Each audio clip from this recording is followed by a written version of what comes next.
continuing story of Peyton Place.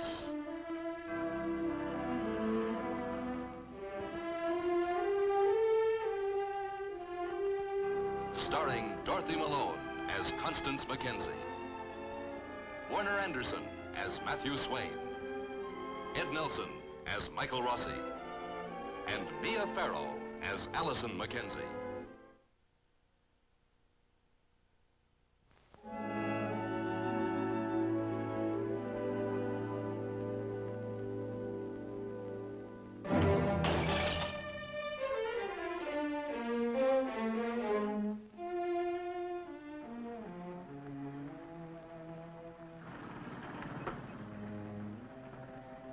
It has been a disturbing evening for Constance Mackenzie and Elliot Carson. For Allison, too, the evening has been unusual. Well, thank you for driving me home. Well, you're welcome, Allison. Am I forgiven? Why do you always say things like that? Like what? Well, you do something outrageous, and you ask to be forgiven. Was I that outrageous tonight? Well, you weren't very nice to Rodney Harrington. Allison, the world is full of Rodney Harringtons. Clean-cut young men with pearly white teeth. You put people into neat little categories, don't you? Why do you do that? Does it make you feel superior? I haven't categorized you. Oh, well, I'm glad of that. Are you afraid I'm going to try? I don't see how you can resist. Well, now you're putting people into neat little categories. Does that make you feel superior? Good night, Mr. Hanley.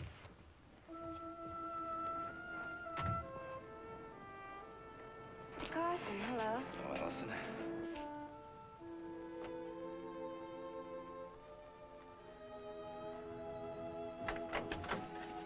How about a lift to the square? Sure, why not?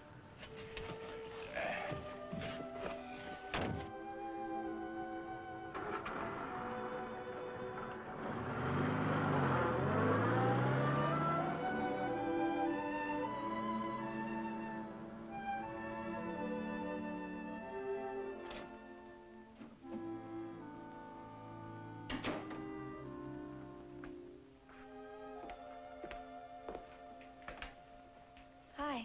Oh, hi. Did you have a nice time? Elliot Carson was very abrupt just now. I've never seen him angry before. Oh, he wasn't angry. He just stopped by to tell me how well his father was doing. Perhaps it was seeing Paul Hanley. Paul Henry? Yes, he drove me home. Isn't it funny? I know he doesn't like Paul Hanley, and yet he asked him for a lift. Wonder why he did that. I wouldn't worry about it if I were you. I'm not worried. I'm just curious. What were you doing bringing Allison Mackenzie home? Why, that is a special service I offer to my more promising students. What were you doing at Constance Mackenzie's? I stopped by to thank her. Oh? Yeah, she's taken an interest in my father. I'm surprised. Why shouldn't you take an interest in my father? Oh, no reason. I mean, that's not what surprised me. No? Oh, you did. I didn't think you'd try to explain. All right, Paul, forget it. You say so. We're talking about you and Allison. She's only 18. 18. That seems to be a magic number in Peyton Place. Allison is 18. You have been away to prison for 18 years. My sister has been dead for 18 years. And Constance Mackenzie's been a widow for 18 years. Coincidence? Oh, I don't believe in them. They hide the truth. Don't you agree? No, I do not. Well, you've always had a bit of temper. Who told you that, your father? No, Elliot, I remember you. I remember my sister. Just how much do you remember, Paul? Enough. Enough for what? She was unfaithful, all right. How about you? Where? On the destroyer? In the drifting lifeboat? You came back here. Came here. Now, let's assume that you found out my sister wasn't all she should be. And let's assume that you met someone else. Where? Well, here, for instance. Let's assume it was, no, that'd be too wild. Just keep on assuming, Paul. No. Keep on, Paul. No, it doesn't matter, Elliot. It was 18 years ago. Keep on assuming, Paul. Is that how you do it in prison? You grab the uniform? The blue or the gray? Which is it? Blue and gray is the Civil War. Elliot, let go of me. Just don't make any wild assumptions, Paul. Do you understand? Right. Do you understand? Yes, I think I do.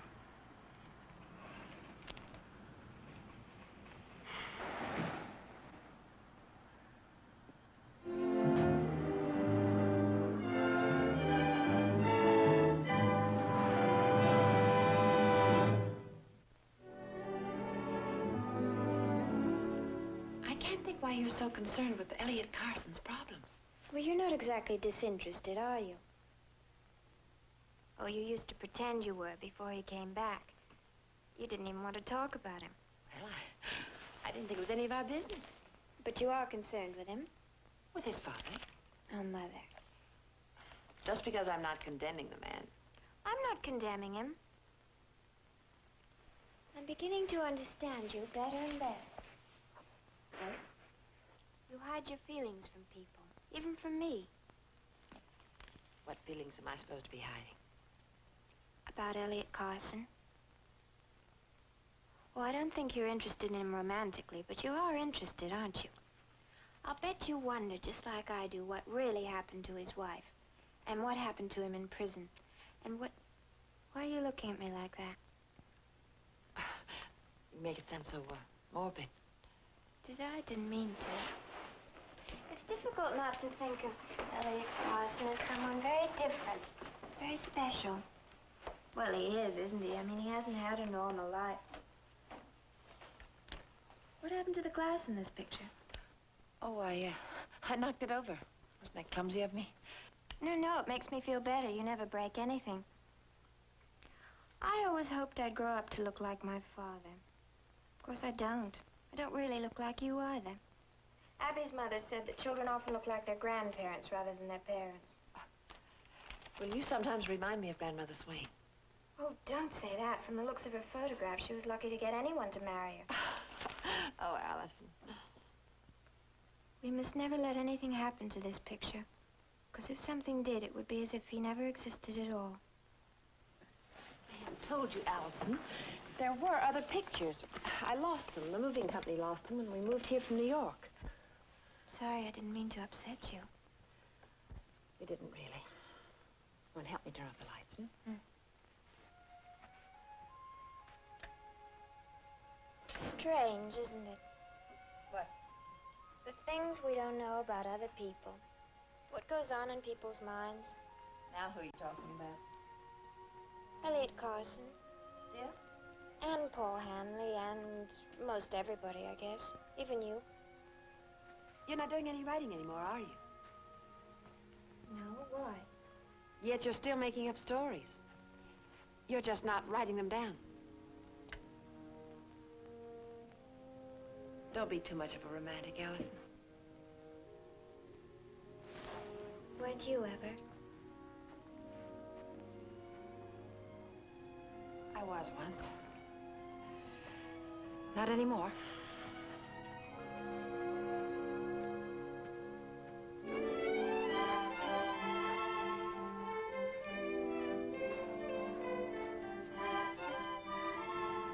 Morning, Uncle Matt.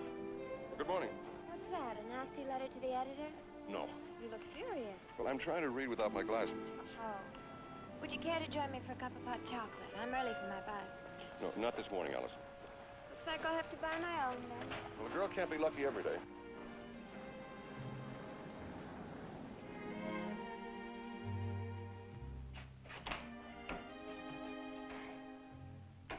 Hello, Mr. Hanley. Morning. Ooh, it's cold out. Yep, it certainly is, Allison. I would like a cup of your hottest chocolate, please. What's happened to your soda clerk? Oh, I'd fire him. Spent all his time flirting.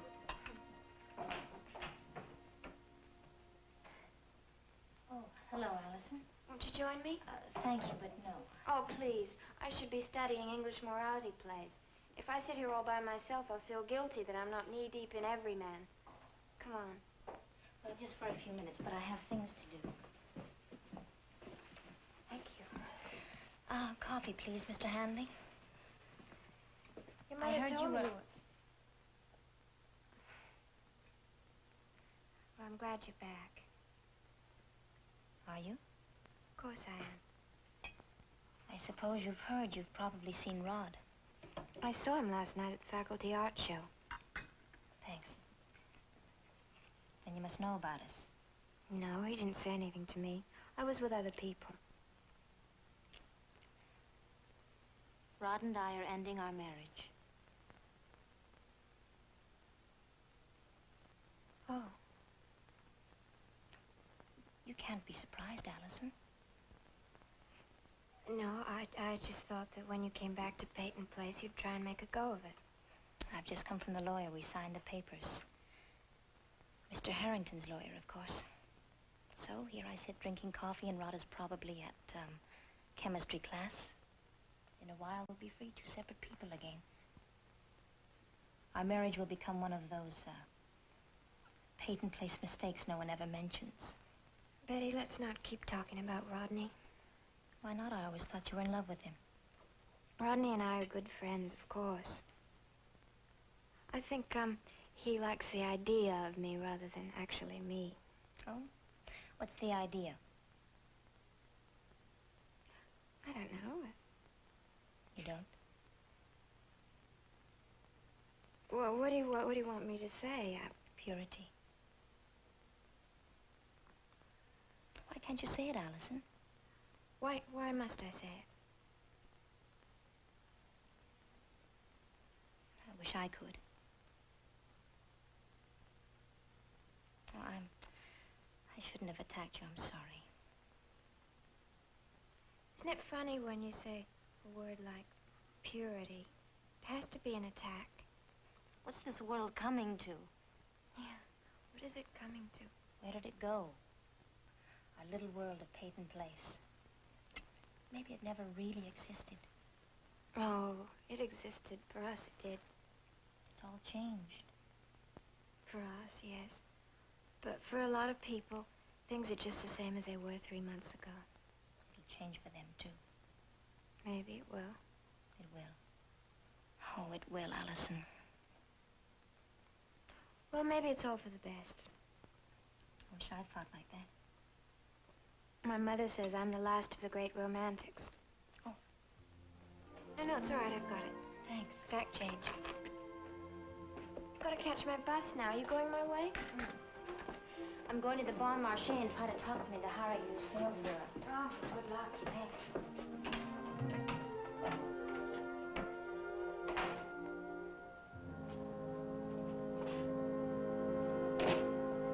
Excuse me, I'm sorry. Sorry. I guess you two haven't met. Mr. Hanley, this is Betty. Anderson, how do you do? How do you do? I'm sorry, I almost knocked you down. You look very preoccupied. Were you thinking up dreadful questions to scare your students with? No, I don't have to think up dreadful questions. I'm endowed with an endless built-in supply. Weak joke, weaker reaction. I'm afraid it's a very cold morning. Well, it was very nice to meet you, Miss, Anderson. Anderson. Allison. Bye. Bye. Bye-bye.